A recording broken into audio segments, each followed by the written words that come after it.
C'est la police de l'émirat de Sharqa qui a pu saisir ces pièces. Il s'agit de 354 objets antiques, présumés volés, datant de l'ère pharaonique jusqu'à des pièces de la période islamique.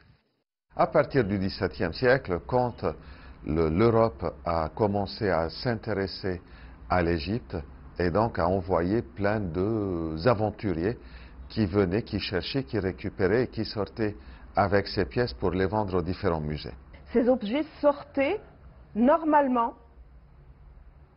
tranquillement, vers l'Europe au Moyen-Âge. On a des milliers et des milliers de momies qui sont sorties au Moyen-Âge pour être transportées et transférées en Europe. Puis avec l'apparition de l'égyptologie, après l'expédition française en Égypte, avec la description de l'Égypte, on a recommencé à s'intéresser à cette richesse culturelle incroyable qui est en Égypte.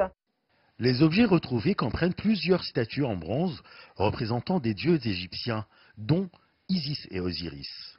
Parmi eux figure aussi une poterie portant le nom de Ramsès III, qui a régné sur l'Égypte de 1183 à 1152 avant notre ère. L'Égypte a également récupéré des pierres tombales datant de la période islamique. Jusqu'à ce que la loi des années 70 du XXe siècle interdise définitivement la sortie des objets. Donc tout objet qui sort de l'Égypte sort illégalement. À partir du XIXe siècle et la création du service des antiquités, les choses ont été un peu plus organisées, mais toutes les missions étrangères qui travaillaient en Égypte à l'époque, qui faisaient des trouvailles, il y avait ce qu'on appelle le partage des fouilles, où la mission avait le droit de sortir avec une partie des pièces trouvées. Au cours de ces dernières années, l'Égypte a réussi à récupérer beaucoup d'objets antiques. Pourtant, le Caire n'est pas arrivé jusqu'à présent à rapatrier quelques pièces exposées dans les musées européens, comme le célèbre buste de Néfertiti à Berlin et la fausse barbe du Sphinx exposée dans le British Museum. C'était une compensation des efforts que la mission avait fait pour trouver ceci.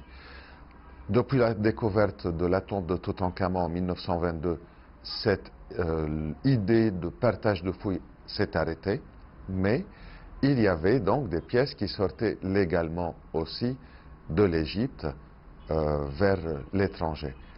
Si un musée accepte, ou un gouvernement occidental, européen, ou aux États-Unis, ou n'importe quel musée dans le monde accepte de nous redonner un de ces objets qu'il a récupéré légalement avant la loi des années 70, il peut le faire, mais il n'est pas obligé.